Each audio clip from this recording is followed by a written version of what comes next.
of their power. The student democracy movement would be put down by force. Li Peng also used the loudspeaker system of Tiananmen Square to announce martial law and warning of resolute and forceful measures to curb the turmoil and restore order. It was a declaration of war.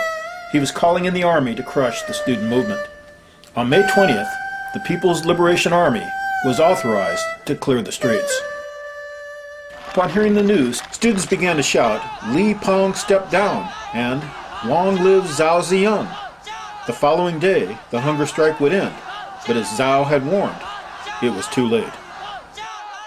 Students and the citizens of Beijing reacted to Li Peng's martial law declaration with a mixture of fear, shock, terror, disbelief, and rage.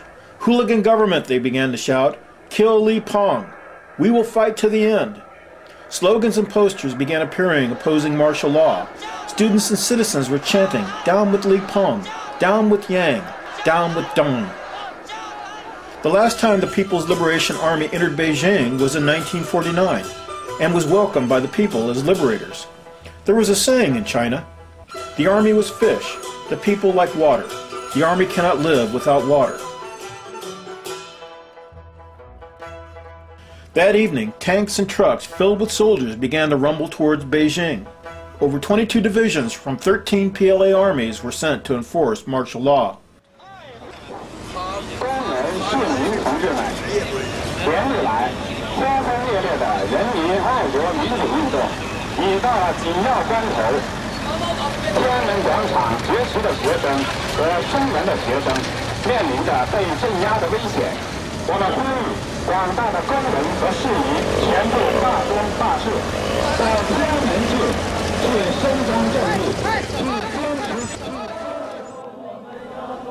To the astonishment of the dictators of China, over 1 million people took to the streets, setting up roadblocks and barriers, including buses, sewer pipes, and bike racks. In many parts of the city, there were barriers at every intersection.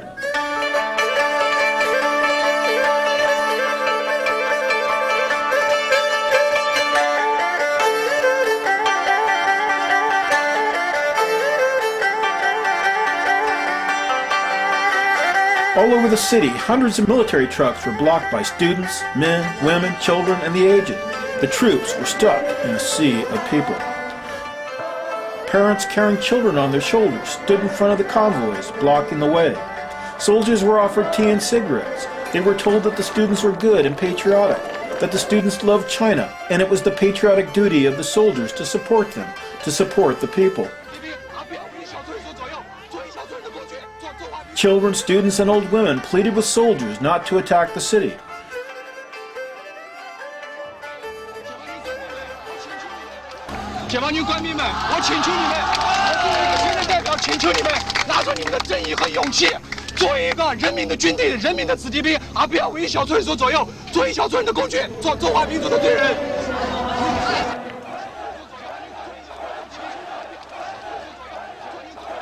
Children pleaded, handed them copies of the People's Daily and the Beijing Daily, which had written articles supporting the students.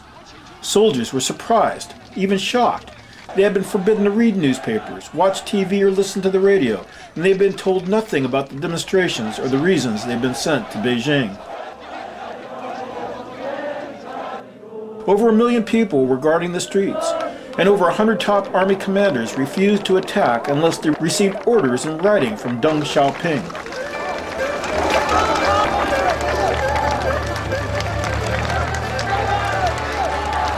The people won, and the convoys turned away and left Beijing.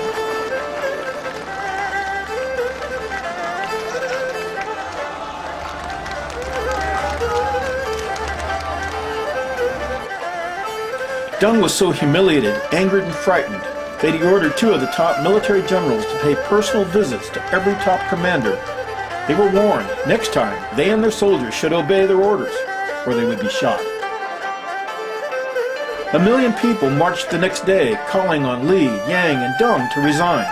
At least 319 different schools and universities were represented.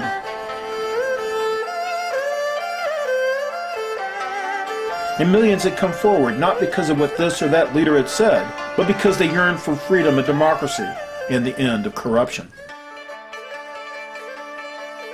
Students would leave Tiananmen Square only to be replaced by new enthusiastic students from other provinces who were not yet ready to give up.